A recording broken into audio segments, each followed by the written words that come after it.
Uwais Al-Qarni adalah anak yatim dari Yaman yang terkenal fakir. Hidupnya sangat miskin. Ia hidup bersama ibunya yang telah tua lagi lumpuh. Bahkan mata ibunya telah buta. Sehari-hari Uwais Al-Qarni bekerja mencari nafkah dengan mengembalakan domba-domba orang pada waktu siang hari. Upah yang diterimanya cukup buat nafkahnya dengan ibunya. Bahkan bila ada kelebihan, terkadang ia pergunakan untuk membantu tetangganya yang hidup miskin. Uwais Al-Qarni memiliki penyakit sopak, tubuhnya belang-belang. Walaupun cacat, ia adalah pemuda yang soleh dan sangat berbakti kepada ibunya. Uwais senantiasa merawat dan memenuhi semua permintaan ibunya. Hanya satu permintaan yang sulit ia kabulkan. "Anakku, mungkin ibu tak lama lagi akan bersama dengan kamu. Ikhtiarkanlah agar ibu dapat mengerjakan haji," pinta ibunya. Uwais tercenung. Perjalanan ke Mekah sangatlah jauh, melewati padang pasir tandus yang panas. Orang-orang biasanya menggunakan unta dan membawa banyak perbekalan. Namun Uwais sangatlah miskin dan tak memiliki kendaraan. Uwais terus berpikir mencari jalan keluar. Kemudian dibelilah seekor anak lembu. Kira-kira untuk apa anak lembu itu? Tidak mungkin pergi haji naik lembu. Walah, ternyata Uwais membuat kandang di puncak bukit. Setiap pagi beliau bolak-balik menggendong anak lembu itu naik turun bukit. Uwais gila, kata orang-orang. Yah, kelakuan Uwais sih memang sungguh aneh. Namun setelah 8 berlalu, sampailah musim haji. Lembu Uwais telah mencapai 100 kg. Begitu juga dengan otot Uwais yang semakin membesar. Ia menjadi kuat mengangkat barang. Tahulah sekarang orang-orang apa maksud Uwais menggendong lembu setiap hari. Ternyata ia latihan untuk menggendong ibunya. Uwais menggendong ibunya berjalan kaki dari Yaman ke Mekah. Subhanallah, alangkah besar cinta Uwais pada ibunya. Ia rela menempuh perjalanan jauh dan sulit demi memenuhi keinginan ibunya. Uwais berjalan tegap menggendong ibunya tawaf di Ka'bah. Ibunya terharu dan bercucuran air mata telah melihat Baitullah. Di hadapan Ka'bah, ibu dan anak itu berdoa. "Ya Allah, ampunilah semua dosa ibu," kata Uwais. "Bagaimana dengan dosamu?" tanya ibunya heran. Uwais menjawab, "Dengan terampunnya dosa ibu, maka ibu akan masuk surga. Cukuplah ridho dari ibu yang akan membawa aku ke surga," jawab Uwais. Subhanallah, itulah keinginan Uwais yang tulus dan penuh cinta.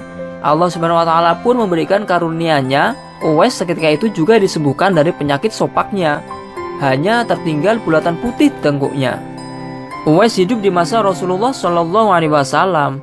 Tapi sayang, beliau belum pernah bertemu Nabi Muhammad SAW. Suatu hari pernah Uwais berangkat menuju ke Madinah yang berjarak lebih kurang 400 km dari Yaman. Medannya begitu panas diharunginya.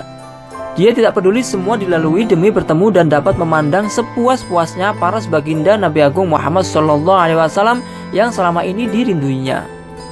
Tapi sayang, setelah sampai di Madinah, ternyata Rasulullah SAW sedang berada di medan perang. Sehingga Uwais memutuskan untuk pulang karena ingat pesan ibunya, jangan lama-lama pergi. Sepulang dari medan perang, Nabi Muhammad SAW terus menanyakan tentang kedatangan orang yang mencarinya. Baginda menjelaskan bahwasanya Uwais adalah anak yang taat kepada ibunya. Walau tidak dikenal di dunia, namanya sangat terkenal di kalangan penghuni di langit sana.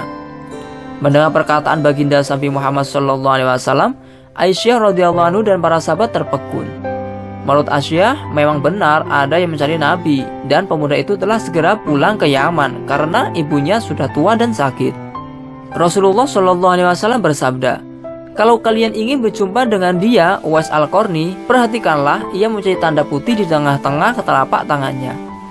Sesudah itu Rasulullah memandang kepada Sayyidina Ali dan Umar dan bersabda, "Suatu ketika apabila kalian bertemu dengan dia, mintalah doa dan istighfarnya.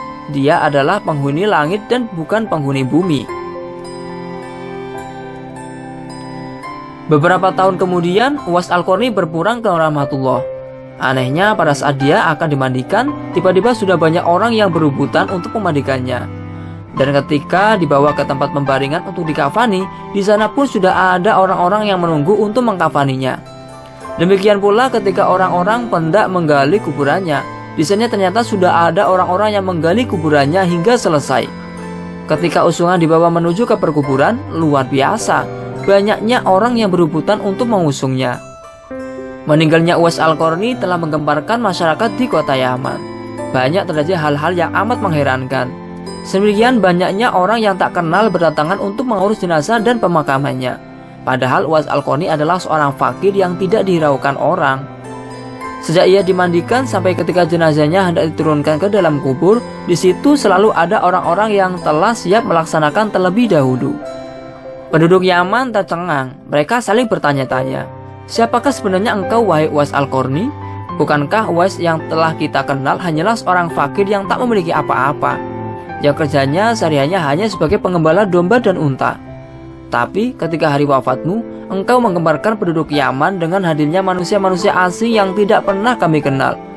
Mereka datang dalam jumlah sedemikian banyaknya. Agaknya mereka adalah para malaikat yang diturunkan ke bumi, hanya untuk mengurus jenazah dan pemakamanmu. Sesungguhnya Allah mengharamkan atas kamu durhaka pada ibu dan menolak kewajibannya, dan meminta yang bukan haknya, dan membunuh anak hidup-hidup, dan Allah mencaci padamu banyak bicara dan banyak bertanya, demikian pula memboroskan harta, menghamburkan kekayaan." Hadis Bukhari dan Muslim.